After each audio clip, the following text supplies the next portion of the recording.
First phase, 40 days of Iran war.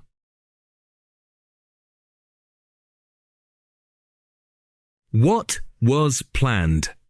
The United States and Israel did not enter this war blindly. They had a clear vision. They said, Iran is in its weakest position. It collapsed economically. It's the right time. We will end Iran's nuclear program. We will destroy its missile and drone capabilities. We will secure all enriched uranium. But their goals went further. We will take control of Iran's oil and gas. We will change the regime. We will bring back the Pahlavi dynasty. There were even deeper ideas. To reshape Iran itself, possibly breaking it into 6 pieces along ethnic lines. On paper, it looked simple, fast, precise, controlled. A war that would end quickly. Lots of good to the world.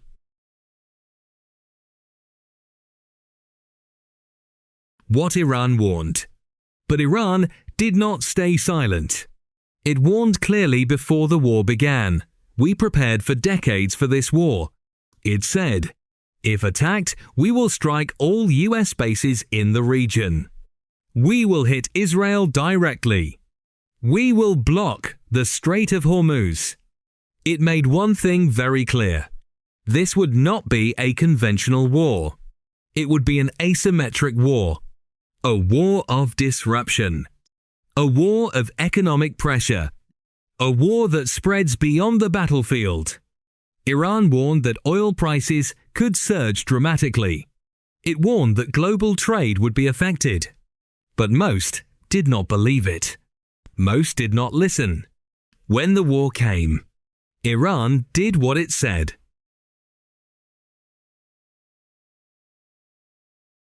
American might and support. The United States came with full force. Aircraft carriers moved into position. Warships filled the waters. Hundreds of fighter jets took to the skies. Tankers kept them flying. Thousands of Tomahawk missiles were ready. Everything was deployed, except nuclear weapons. And it was not alone. It had strong regional support. Saudi Arabia, UAE, Bahrain, Qatar, Kuwait, Jordan, Israel. Bases were opened. Airspace was cleared. Operations moved smoothly. It looked overwhelming. It looked unstoppable. It looked easy. Expert warnings. But experts across the world kept warning. They said, Iran is not just another country, and, quote, Iran is not just another country, it is an ancient civilization. A nation that has survived empires, invasions, sanctions, and isolation for centuries. They warned clearly. You cannot easily subdue a country like Iran. Its strength is not just in weapons. It is in history, identity, and resilience built over thousands of years. Even during the war, many analysts admitted something important. Despite heavy attacks, Iran's system did not collapse. The leadership remained. Its capabilities remained. Its influence remained. And some experts openly said, the assumption that Iran would fall quickly was a mistake. But those warnings were ignored. Arrogance took over. Greed took over. And instead of a quick victory, the result was something much bigger.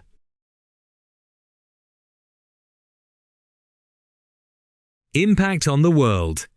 The war did not stay in one region. It spread across the world.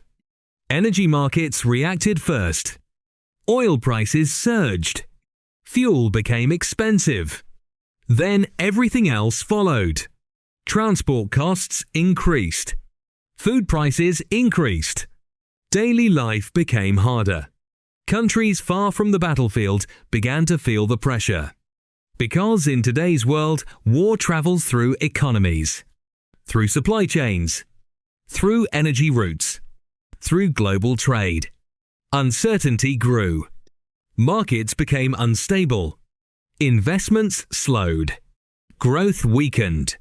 For millions of people, the war was not on the battlefield. It was in their homes. Higher bills. Higher costs. Lower stability.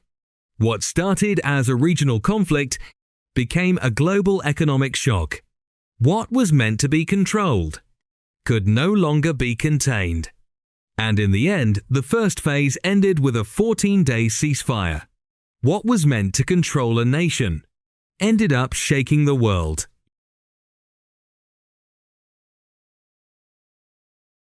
Second phase begins. If a second phase starts, it will not look like the first.